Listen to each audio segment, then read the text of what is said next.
Because I know you can feel like you need to stop it. You can feel like it's the right thing to do. But then you can have some questions about whether we could really do it.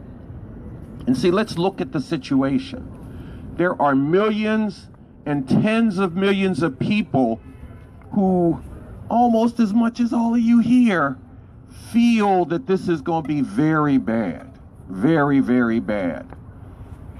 They think about living in a country that puts up a Muslim registry that says if you believe in that religion, you got to get on a list that the government would have.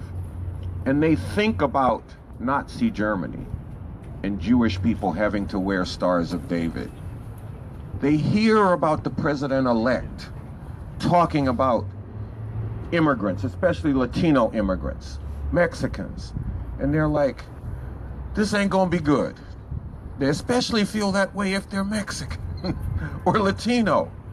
But then it goes beyond that, because even if you ain't Latino, if you ain't Mexican, do not feel like, good, they ain't coming after me. Because you have lost your humanity if you begin to feel that way. Yeah. And a lot of people don't want to give up their right. humanity. You see a president boast about sexually assaulting women. I can grab them by the pussy. And you think about that. And then you think about the girls who are being told by the boys in their classes, hey, I can grab you there. The president says it's okay. This is what is, and it's looming, but it's not just looming. Because you've already got these puffed up Trump people going around talking about what they can do now, what they're going to be able to do in a few days. This is what we're up against, and a lot of people feel it. But they think they can't do anything about it. And that's what they've been told. They've been told, well, the way you can change something is you get somebody up at the top to change it for you. And vote for somebody once every 4 years who you think will do something for you. And the election's over, this thing is settled, it's done, you just got to go with it. And see, we have to reach to those people. We have to reach to them and say, no, it is not settled, it is not over. If the millions and millions of people who feel that way flood into the streets here in Washington, D.C., and in cities all across the country, bring D.C. to a halt, bring New York City to a halt, bring Chicago to a halt, bring Los Angeles to a halt. I don't want to leave out Houston and the whole San Francisco, Berkeley, Oakland Bay area and all the other places. This, together with the splits and differences at the top, can create a political crisis that can force the powers that be to move to prevent the Trump-Pence regime from taking power.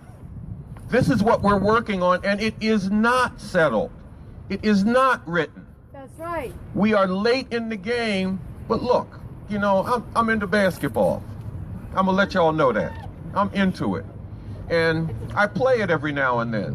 And when I'm playing, even if I'm playing up against dudes who are better than the team that I got, they're ahead of us, it's late in the game. I don't roll the ball down on the court and say, okay, that's it, it's over, and walk away. I huddle my team up. Okay, what are the plays we can run? How do we get our best players and our strength working in this game so that we can come from behind and win? That's what we gotta do. We gotta run our best plays. And see, on this thing of our best players, we're gonna change the rules of the game. You know, Trump and the people at the top, they like to rig the game so it works for them. Well, we ain't going with that. We're gonna unrig the game. We're gonna bring our players from the sidelines, from the stands, from outside the arena, and bring all of them into court. That is what we're gonna do. See, and that's what we need to take to people. Don't tell me there's not enough of us out there unless you out here with us. That's right. Then you can start saying that, but then I'm gonna turn it around and say, okay, how do we get more? That's the thing. You can't sit on your couch and say, I'd like to see this thing stop, but there ain't enough people in the street. Say it again. Get in the streets. Yes. Talk to everybody you know about getting in the streets. Yeah. Reach out in all the ways that you can. Don't sit behind your computer and reply to my tweets that it's on, we acting to stop Trump with, it's too late, you can't do it. Or write your comment and then come on out in the street. And then let's talk about how you can reach out to some other people, online and offline, and bring them out. Talk about how we can go to the campuses, how we can go to the neighborhoods, and begin to get people out here in the streets with us. That is what we need to do, and that's what we need to challenge people. Because, look, it is really real. People look back on these situations like Nazi Germany, and they say, why did all those Germans go along with that? I know a lot of black people look back on slavery and they say, well, I wouldn't have let them do that to me. I wouldn't have put up with that shit. Okay, well, first off, we might need to talk about the slavery part. But right now, there is a horror coming down on humanity. And the point ain't to talk about what people in the past did or didn't do. The point is to talk about what are we gonna do. Right. Because if you sit on the couch, then you doing what the good Germans did. That's right. That's right. You letting it come down and hoping that it ain't gonna hit you. Hoping that you can get somewhere where it won't come. That is not the way to deal with the fascist regime. Because if you wait and see, you let them get a chance to consolidate power, we have seen how that went. People thought that they could do something after Hitler. They even had a saying, nach Hitler uns, which is German for after Hitler us. And the people who were saying that ended up in the camps, ended up arrested, their trade unions busted up. Their radical and revolutionary parties, including the Communist Party, disbanded through the repression. This is what happened. And this is what happens when you give a fascist regime a chance to consolidate power. Well, they ain't got power yet. They don't have it, and we should not give them the chance to do it. And we should challenge people, because you do not want to be the 21st century versions of the good Germans. And we should put that to people. We should put it to them. Don't rerun the history that we've already seen is a horror. And we should put something else to people, because, look, you know, since they started teaching black history, a lot of folks know about Harriet Tubman. And they know that she went down south during slavery. And she freed a lot of slaves. She led them and led them out. And it wasn't, well, we need some Harriet Tubmans today. Yes.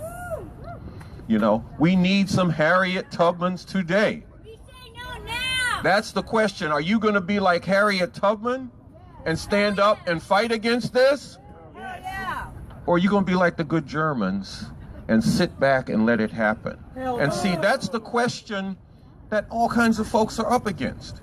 And we got to help them answer that in the correct way. We got to help them come out in the streets with us. We got to go into Chinatown tonight or wherever it is we're going and get a lot of people to join us on the spot. Then we got to swing back to that hotel. What's that hotel? Trump International Hotel. We got to swing back to it. And we got to go up to it. Because we need to encircle that hotel. We need to surround it. We need to make it difficult for it to function. And look, the point in doing that isn't just that we don't like Donald Trump. We don't. But it is to deliver a message that we are taking to the streets, that we are out to stop this Trump-Pence regime before it gets started, and bringing that hotel and its operations to a halt is just a beginning, because we're going to bring D.C. to a halt. And we're going to do that by reaching out to many other people, going from where we are now to hundreds, to thousands, to hundreds of thousands, and ultimately to millions. Doing that by reaching out to the people who share that feeling of anguish, of fear and outrage. and giving them ways to act on that and challenging them to get over the obstacles in their thinking that's holding them back. That is what we need to do. We need to do this because it is in the interest of humanity. And we can do this, sisters and brothers. You know, and just the last thing I want to say, maybe not the last thing, I'm going to try to wind this down though. I'm sitting in that hearing for Jeff Sessions, and I'm thinking, this goddamn Donald Trump has nominated, he's talking about making America great again, and then he nominates a guy who has all these positive sentiments about the old South. You know, and it's like, make America great again. What does he want to go back to?